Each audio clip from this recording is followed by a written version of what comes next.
Hello everyone, आपण आज आरचेसचा topic चालू करतोय. 12 मार्काचा टॉपिक आहे, कंपल्सरी करायचा आहे. चला आपण डायरेक्ट स्टार्ट करूयात. तर यामध्ये आपल्याला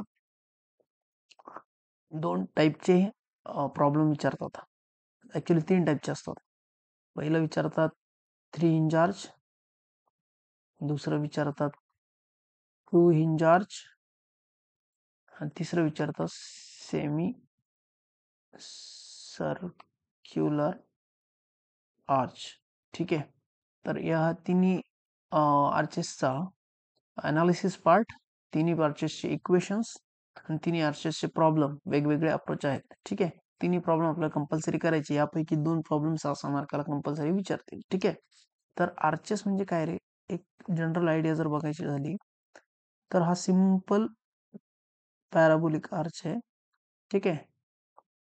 तर जर ह्या इथे एक हिंज असेल, ह्या इथे एक हिंज असेल, तर that is 2 hinge arch. Okay. And if इथे एक हिंज आहे, ह्या इथे एक हिंज आहे आणि एक तिसरा हिंजेच्या क्राऊनवर असेल, that is internal hinge. Actually that is known as 3 hinge arch. आपण सगळ्यात पहिले 3 hinge पॅराबोलिक आर्चच करणार आहोत. ठीक आहे. तर आता 3 hinge चे काही पॅरामीटर्स आहे ते बघा फक्त. ठीक आहे.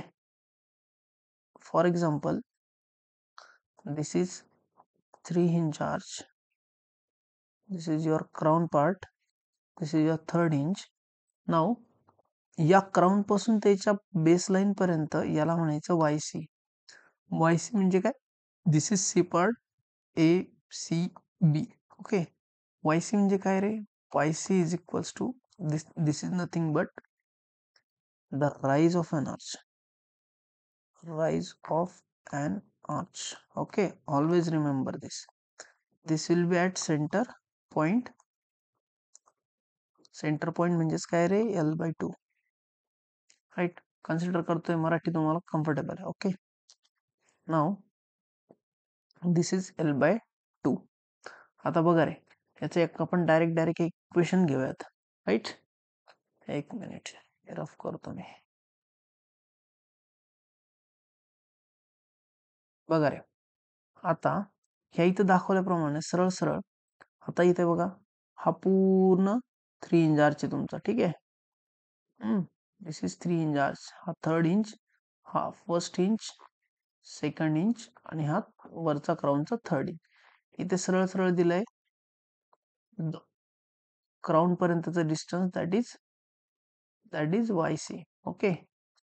नाउ वायसी म्हणजे काय रे? बघा इथं दिलंय. वायसी म्हणजे काय? Rise of an crown from springing. Springing म्हणजे काय? जिथून कर्व व्हायला स्टार्ट होतो सपोर्ट पासून, त्याला म्हणायचं springing. Okay. Now next, y is nothing but the rise of an point from springing. Okay. Now theta. आता थिटा काय प्रकार आहे रे? बघा, पॅराबोला म्हणजे कसा असतो? पॅराबोला. राईट. तर या पॅराबोलाचा प्रत्येक ठिकाणी कर्व हा सिमिलर नसतो. ठीक आहे. प्रत्येक ठिकाणी याचा थिटा वेगळा असणार आहे. म्हणजे every height there will be different theta. मग आपल्याला याच्यात थिटा सुद्धा काढायचा आहे, रिएक्शन्स काढायचे आहेत आणि राइज ऑफ एन गिवन और वॉन्टेड पोझिशनला आपल्याला ते काढायचं आहे. ठीक आहे. एक्स डिस्टन्सवर आपल्याला राइज सुद्धा काढायचे आहेत. ठीक आहे. मग यामध्ये हा एक क्वेश्चन बनतो, त्यामध्ये परत हॉरिझॉन्टल थ्रस्टचा एक क्वेश्चन बनतो. याच्यात horizontal thrust. Okay. Horizontal thrust कसा काढायचा मी सांगतो. त्याचा सरळ सरळ फॉर्म्युला लक्षात ठेवायचा. Horizontal thrust is equals to mu upon YC. Okay. Mu upon YC, this is your formula. आता म्यू कसा काढायचा ते मी तुम्हाला सांगतो पुढच्या एक्झाम्पल मध्ये. ओके. नाउ बघा रे, आता डायरेक्ट आपल्याला हे एक इक्वेशन माहिती पाहिजे, कंटिन्यू लक्षात ठेवायचे. आता हे पाठच करायचंय. ठीक आहे. हे इक्वेशन कशाचं आहे? This is an equation for centre line of parabolic arch. काय रे ते? y is equal to k into x into in bracket n minus x. ठीक आहे, हे लक्षातच ठेवायचं कंटिन्यू. चला आता सरळ सरळ डायग्राम बघा रे. जर समजा मी कन्सिडर केलंय,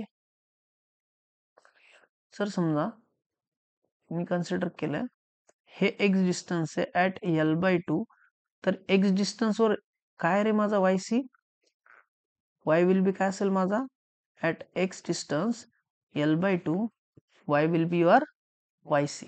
बघा सांगा आता मग याच्यामध्ये टाका वरच्या इक्वेशन मध्ये, वरच्या इक्वेशन मध्ये टाकलं तर वायच्या जागी मी काय केलंय वाय सी टाकलाय, राईट. के काय तुमचा कॉन्स्टंट, तो काय आपल्याकडे व्हॅल्यू नाही, आपल्याला के ची व्हॅल्यू फाइंड करायची सगळ्यात पहिले. ठीक आहे, इंटू एक्स ची व्हॅल्यू मी टाकली L/2, एल परत एक्स ची व्हॅल्यू L/2. ठीक आहे, याला सॉल्व्ह करा, के इंटू L² अपॉन 2. चला के ची व्हॅल्यू काय रे, के इथंच ठेवा, बाकी इकडे न्या.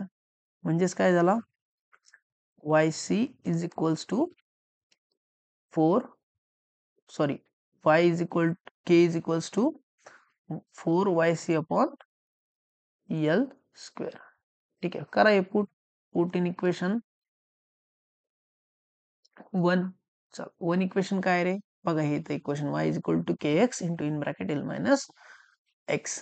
बघा या ठिकाणी टाकली का व्हॅल्यू आपण, yes 4yc upon L² into in bracket x minus L, sorry L minus x. ठीक है, this is the to find, this will be to find the height at any section or any position of an arch. Okay, next slide. Now आता तुम्हाला y तर काढता आला at x distance. ठीक आहे, तसंच आपल्याला थिटा पण काढता आला पाहिजे. मी सांगितलं होतं रे, बघा हा पॅराबोलिक आर्च आहे, त्याचा वर्टिकल डिस्टन्स, त्याचा horizontal distance, this will be your theta. चला ही डायग्राम आपण परत इथं काढूया. दिस इज थिटा, याला आपण म्हणू dy, याला म्हणू आपण dx. चला ज्या ट्रायंगलचा आपल्याला ऑपोजिट साइड आणि ऍडजस्टंट साइड माहिती असेल तर त्याला काय म्हणायचं रे, टॅन थिटा. काय रे तुमचा ऑपोजिट dy, ऍडजस्टंट काय तुमचा dx. मग थिटा काय असेल तुमचा रे, कसा काढणार थिटा. चला y ची व्हॅल्यू तुमच्याकडे आहे ना, बघा इथं y ची व्हॅल्यू आहे ना. चला y ची व्हॅल्यू काय होती, 4yc upon L² into x into L minus x. याला थोडं आपण सिम्प्लिफाय करू, L² into in bracket x into L minus x². चला u इंटू v चा रूल लावा, dy by dx is equals to, चला याला कॉन्स्टंट ठेवूयात, 4yc upon L² into in bracket L minus 2x. Tan theta काय झाला रे, म्हणजे tan theta dy by dx, बरोबर. म्हणजेच काय झालं, म्हणजेच काय झालं, काय अर्थ झाला त्याचा, थिटा तिकडे न्या, theta is equals to tan inverse 4yc upon L². Sorry,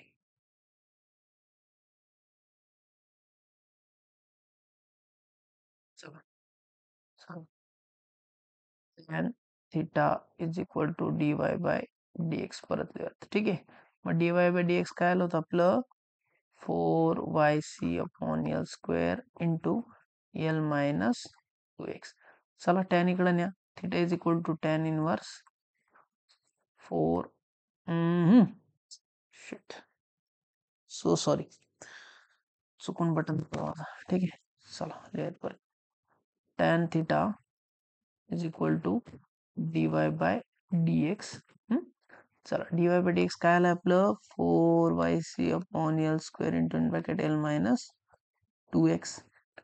tan तिकडे न्या, tan is equal to tan inverse 4yc upon L² into in bracket L minus 2x. L minus x. This will be your formula for finding theta. Theta काय आहे रे तुमचा, angle at which the tangent at q mix with the horizontal. Okay, this will be your tangent at q point. Okay, now आता आपल्याला दोन फॉर्म्युले तर कळाले रे. पहिला कोणता होता, राईटचा y at any point is equal to, ठीक आहे, काय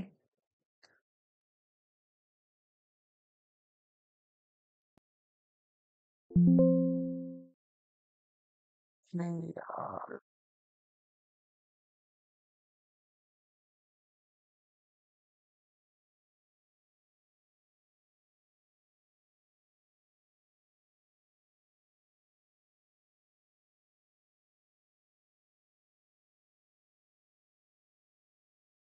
ओके चला, तर आपल्याला कोणते फॉर्म्युले भेटले रे अजून,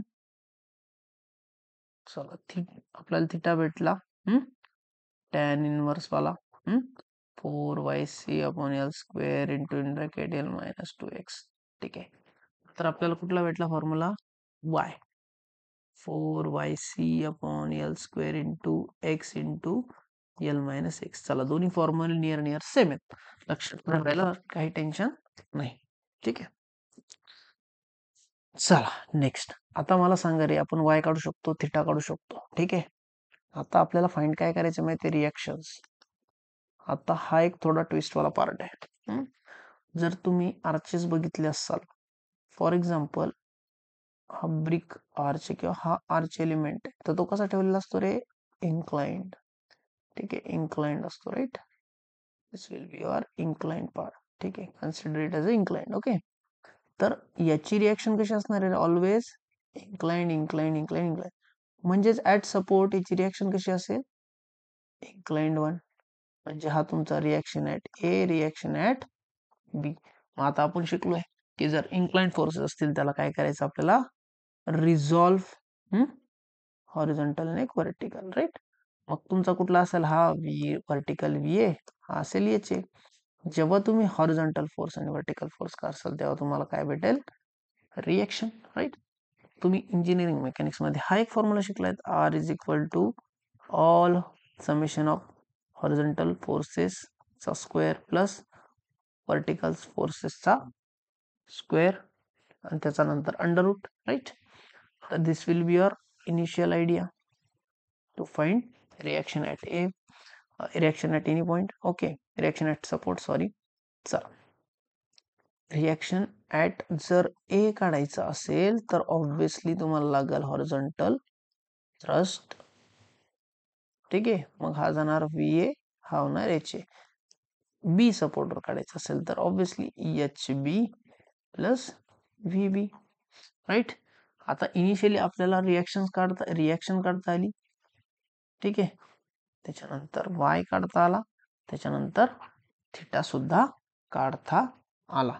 दिस is your initial equations for 3 hinge arch to find reaction, rise at any section and theta, right. In next video आपण याच्यावरचा एक प्रॉब्लेम बघूया. ओके.